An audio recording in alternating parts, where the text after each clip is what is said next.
नन्हे फूलों की फिक्र है कि इनका क्या होगा, ये देश किस तरह बढ़ रहा है, किस तरह बढ़ रहा है देश।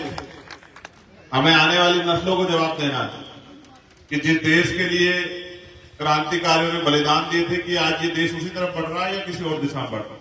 आज ये देश में सामाजिक धार्मिक आजादी है या नहीं है, आज ये देश में आर्थिक आजादी है या नहीं, और सरकार का बुलडोजर जाति और धर्म देख के क्यों चलता है। ये जो गरीबों, किसानों, कमजोरों पे जो जुल्म हो रहा है, इसका हिसाब लेने के लिए हम लोग सब काम कर रहे हैं। लेकिन सोचिए, अगर मेरे जैसे लोग नहीं होंगे तो फिर लोग काम करना कैसे सीखेंगे। कुछ लोग तो हमें ही देख के सीखते हैं, हमारे बाद ही बोलते हैं, तो मैं नहीं डरता हूं। लेकिन उसके अलावा भी कितने ऐसे जुल्म हैं जो मैं आपको याद दिलाना चाहूं, जबकि वो जख्म है, याद दिलाऊंगा तो गहरे होंगे, मेरे दिल में इच्छा नहीं है, लेकिन आपको पता होना जरूरी है कि कौन आदमी आपसे कितना प्यार करता, कौन आदमी आपके कितने करीब। चाहे मौलाना साहब का मामला हो, जब उन पर झूठे मुकदमे, मौलाना चाहे तबलीगी जमात का मामला हो, चाहे मौलाना कलीम साहब का हो जब उन पर झूठे आरोप लगा के उनको जेल में डाल दिया गया, चाहे नासिर जुनैद का मामला हो, अखलाक का मामला हो, पहलू का मामला हो, चाहे आप ही के यहाँ से 2 बच्चे जो राजस्थान से लाके पीट पीट के हिसार में मारे थे, ऐसी गुंडों की सरकार ने भारतीय जनता पार्टी, अगर आपके याद नासिर और जुनैद पीट पीट के मारा और फिर पुलिस को दिया तो पुलिस ने मना कर दिया कि मैं तो मरने के उसमें, फिर उनको हिसार के जंगल में ले जाके शायद उनको गाड़ी से सही चला दिया था, जिसमें 3 स्टेट में हमने आंदोलन करके मुख्यमंत्री को मजबूर किया कि जाओ जाकर गरीबों को सुनो।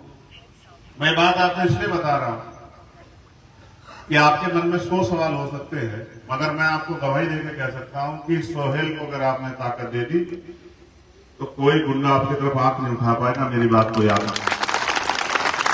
सोहेल मेरी तरह ही खूब मजबूती से आपका मजबूत हिमायती है, किसानों का, मजदूरों का, कमेरों का, गरीबों का, मजलूमों का। और मैं इस बात को महसूस करता हूं, हम पे बहुत विकल्प थे यहाँ सडोरे में, ऐसा नहीं है कि हम पे विकल्प नहीं थे, हम पे बहुत विकल्प थे, लेकिन हमें ठेकेदार नहीं बनाने, हमें लीडर तैयार करने जो लंबे समय तक आपकी सेवा करें। और आप जानते हैं सोहेल ने, भीमार्गी ने, कमल भाई ने, प्रदीप भाई ने जो काम किया है, तो दलित समाज के घर घर तक उन्होंने ये एहसास कराया, ये प्यार पैदा किया है कि वो सोहेल के साथ खड़े। मैं आपसे अपने इस परिवार से मदद मांगने के लिए आया, जिन लोगों ने बहुत उम्मीदों से मुझे यहां बुला ये प्रोग्राम रखा। आप कोई ऐसा मसला हो जहां आपको हमारी जरूरत पड़ेगी, अगर पसीने की जरूरत पड़ेगी तो खून देने का काम हम लोग करेंगे। हम लोग नेता नहीं, नेता होते तो इस बार जब सरकार बन रही थी तो मंत्री बनने के मौके पे दरवाजे पे घूम रहे थे लोग कि आओ सरकार बनाने के लिए लोगों की जरूरत, सेंट्रल मिनिस्टर बन जाओ, उनके मंत्रालयों को लात मारे, क्योंकि जमीन बेच के कोई काम नहीं करते हम लोग और जमीन से समझौता नहीं करते। अलग बात है सियासी हालात बहुत दूर के हैं, मैं उस पर चर्चा नहीं करना चाहता, बस इशारे में आपसे कह रहा हूं। एक जो आपके मन में बात होगी उस बात को भी आज स्पष्ट करते हुए कह रहा हूं। मैं जवाब नहीं देना चाहता था, राजनीति में जवाब वो देता है जो डरता है, मैं नहीं डरता हूं। जिंदगी एक है, मौत एक दिन आएगी, इसकी परवाह नहीं करता हूं। इस देश में बहुत कम ऐसे लोग होंगे जिन्होंने चुनाव से बाद बहुत सारी पार्टियों से अलायंस नहीं की। बहुत सारी ऐसी पार्टियां, चुनावी अलायंस एक अलग विषय है, लेकिन अपने इरादों से, अपने वसूलों से समझौता करना ये अलग विषय है। हम लोग मर तो सकते हैं लेकिन अपने वसूलों से समझौता नहीं कर सकते। राजनीतिक अलायंस इसलिए होते हैं कि एक दूसरे की ताकत बन के अपनी ताकत बनाए। सोचिए अगर आप पे ताकत नहीं होगा, चंद्रशेखर पार्लियामेंट में नहीं होता तो क्या करता बताओ। ये जो लोग आपके हमदर्द बनते, क्या इन्होंने चंद्रशेखर को पार्लियामेंट में रोकने के लिए भी चोटी का जोड़ नहीं लगाया? आपको यही करीब कह रहा हूं, बिजनौर को फोन करके देखो, आपको बताएंगे कि ये लोग जो आपके हमदर्द बन रहे हैं, इन लोगों ने भी चोटी का जोड़ लगाया कि चंद्रशेखर पार्लियामेंट में ना जाए। और आज ये लोग, इनको पीछे खड़ा होना पड़ता है जब किसी पे जुल्म होता है। कल एक बच्चे को पीट पीट के मारा नहीं मारा फरीदाबाद में, आपसे चरखी दादरी में किसने उठाई सबसे पहले आवाज? आप ईमानदारी से चेक करके देखो, पूरा मीडिया उठा के पूछो किसने उठाई सबसे पहले आवाज। जब किसी गरीब पे जुल्म होता तो हमें दर्द होता और हम ये मानते हैं कि हमारे भाई में तकलीफ हुई।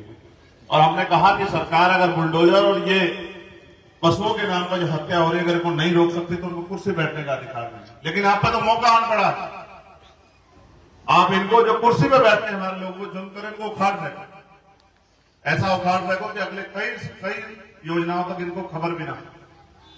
ये तो आपके हाथ में, जनता के हाथ में है। क्या मिल रहा है इस देश में आपको? तो ये बॉर्डर समझ के जिस तरह इग्नोर किया, कितने स्कूल बने आपके क्षेत्रों में? आप बताओ। बंद हुए। कितने हॉस्पिटल बने आपके क्षेत्रों में? कितने उद्योग धंधे लगे आपके क्षेत्रों में? कितने रोजगार के साधन है? आप नहीं जानते हो क्या है आपके क्षेत्र में और क्या दिया है सरकारों ने आपको? जो थोड़ा बहुत आप, अगर आप अपना भी काम करने जाओगे, वो बुग्गी लेके जाओगे ट्रैक्टर और अपनी खेत से मिट्टी निकालोगे तो आपके घर पर आके पुलिस खड़ी हो जाएगी। किस तरह से लोग गरीब अपना जीवन यापन कर रहे हैं ये, और जुल्म जाति कितनी हो रही है। रोज हिंसा, गरीबों को, दलितों को, पिछड़ों को, मुसलमानों को मारा जा रहा है। अब इसको रोकने के दो उपाय, एक तो सहते रहो, एक इसका मुकाबला करो। 5 साल में जनता के हाथ में ताकत आती है कि अपने बीच के ताकतवर लोगों को आगे बढ़ा के भेजो, उनकी मदद करो। और जब ये काम अगर आप जिम्मेदारी से करते हो तो फिर आपको 5 साल पछताना नहीं पड़ता। मैं लगातार यही आपके बीच में रह के कोशिश करूंगा कि इस बार आजाद समाज पार्टी की इतनी हैसियत बने हरियाणा में कि सरकार की चाबी उनके हाथ में। फिर आप मुझे बताना कि कौन गुंडा आपके तरफ आंख उठा के देखता।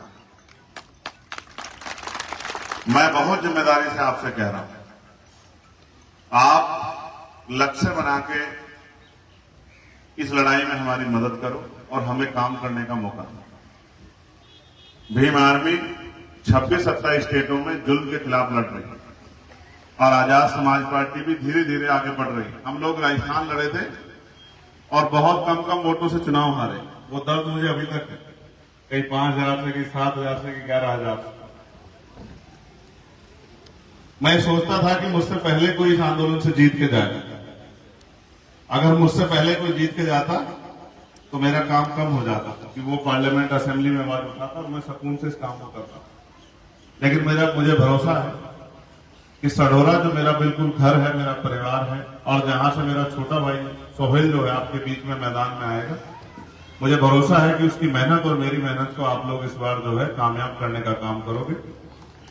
और ये जो ताकत आपके पास दी है लोकतंत्र ने बदलाव की, इस बदलाव को आप स्वीकार करके अपने बीच के भाई को आगे बढ़ा के भेजोगे कि वो अगले 5 साल आपकी आवाज बन के आपके लिए खड़ा है। आप लोगों ने यहां मुझे सुना, मैं आपका शुक्रिया अदा करता हूं, क्योंकि कई सारे प्रोग्राम लगे हैं। ऐसा नहीं कि ये पहला और आखिरी प्रोग्राम है। अभी तो आपके बीच में बैठ के किस दिन आगे कोई अगर खाना खिलाएगा तो हम लोग को खाना भी खाएंगे। अभी तो बहुत सारी बातें बाकी हैं, बहुत सारे ऐसे इश्यू होंगे, बहुत सारे ऐसे विषय होंगे जिन पे आप मुझसे बात करना चाहते हो। कुछ ऐसे होंगे जिसमें आप कोई सवाल आपके मन में होगा जिसको मुझे आपको जवाब देना है। कुछ ऐसे होंगे जो मेरे मन में मुझे पूछने, और कुछ ऐसी बातें होंगी जो मैं आपसे कहूंगा जिनको आपको मदद करानी है सोहेल को, क्योंकि सोहेल भी किसी धन्ना सेठ का बेटा नहीं। मैं तो अपने यहां जब चुनाव लड़ रहा था, मेरे साथी जानते हैं, तो मैं तो अपना निशान लेके जाता था केतली का। जब तक चुनाव अनाउंस नहीं हुआ तो लोगों से कहता हूं, जो वोट देगा वो नोट भी दे, क्योंकि अगर किसी का सहारा लेके पैसे लेके से लड़ेंगे तो फिर आपके काम नहीं आ पाएंगे। आज अगर पार्लियामेंट में निष्पक्ष हैं और हर जुल्म के खिलाफ बोलने की हिम्मत रखते हैं तो इसलिए क्योंकि टिकाऊ है, बिकाऊ नहीं। मैं आपसे, आप ये बताओ, आप ये कहते नहीं कहते हो कि भाई अगर किसी से गलती हो जाए तो उसको माफी का अधिकार मिलना चाहिए, नहीं मिलना चाहिए? बताओ भाई, हाथ उठा के अपने दिल से। अगर कोई आदमी गलती करके आपसे मान ले कि भाई मुझसे गलती हुई, दोबारा नहीं करूंगा, तो बताओ उसको माफी मिलनी चाहिए, नहीं मिलनी चाहिए? क्यों भाई, मिलनी चाहिए, नहीं मिलनी चाहिए? बस सीधी बात है, मैंने तुम्हें इशारे में बताया कि मैं क्या कहना चाहता। मेरी किसी से लड़ाई नहीं। अगर कोई कहते ना कि कल सुबह का भोला शाम को घर आ जाए तो उसको भूला नहीं कहते। अब बाकी इस बार तो कट्टा हमने पकड़ा हुआ है, घबराओ मत। जिस दिन पहली बार बैठे यही तय हुआ सबसे पहले, और कुछ नहीं। अगर आगे बढ़ना है तो ये तय करो कि भाजपा के खेमे की तरफ आंख उठा के, आंख पलट के नहीं देखो, तब आगे बढ़ेंगे। इसके अलावा कोई रास्ता नहीं।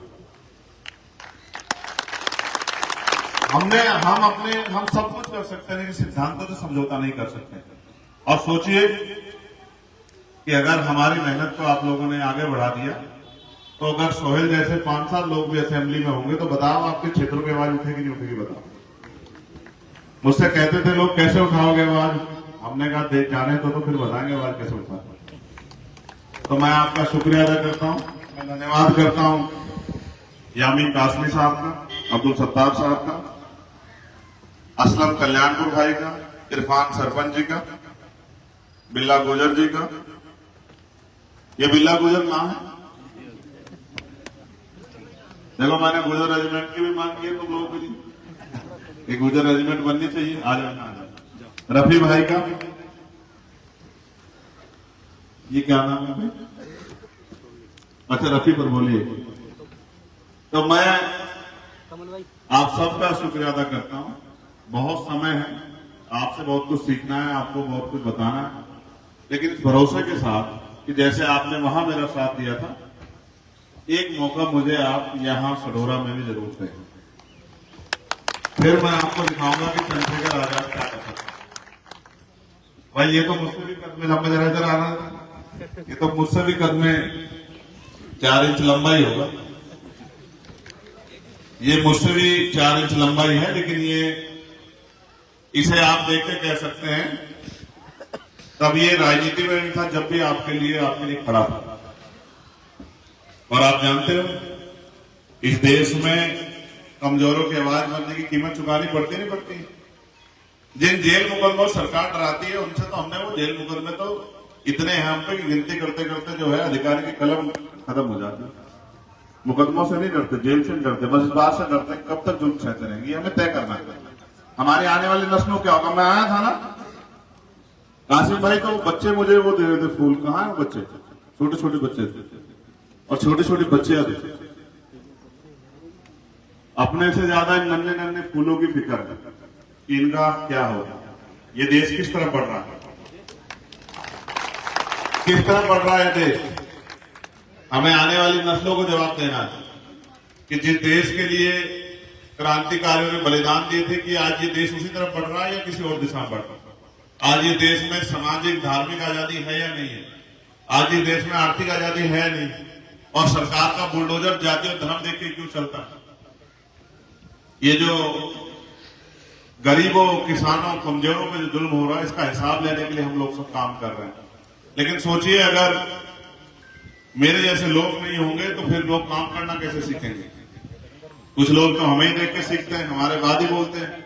तो मैं आपका पुनः शुक्रिया अदा करता हूं और मैं आपसे सोहेल के लिए बताओ, इसकी सोहेल की मदद करोगे नहीं करोगे? बताओ, हाथ उठाओ दोनों जो लोग इसकी दिल से मदद करेंगे। भाई जो सोहेल से प्यार करते हैं वो सोहेल की मदद कर देना, और जो हमसे प्यार करते हैं वो हम दोनों की मदद कर देना, और जो भीम आर्मी आजाद समाज पार्टी के संघर्ष से प्रेम करते हैं, जो उनकी लड़ाई को हक की लड़ाई मानते हैं, वो लोग उसको देख के वो कर देना। लेकिन फिर कह रहा हूं, चूकना मत। लम्हों ने खता की और सदियों ने सजा पाई, याद रखना मेरी बात। मैं बहुत बहुत शुक्रिया अदा करता हूं।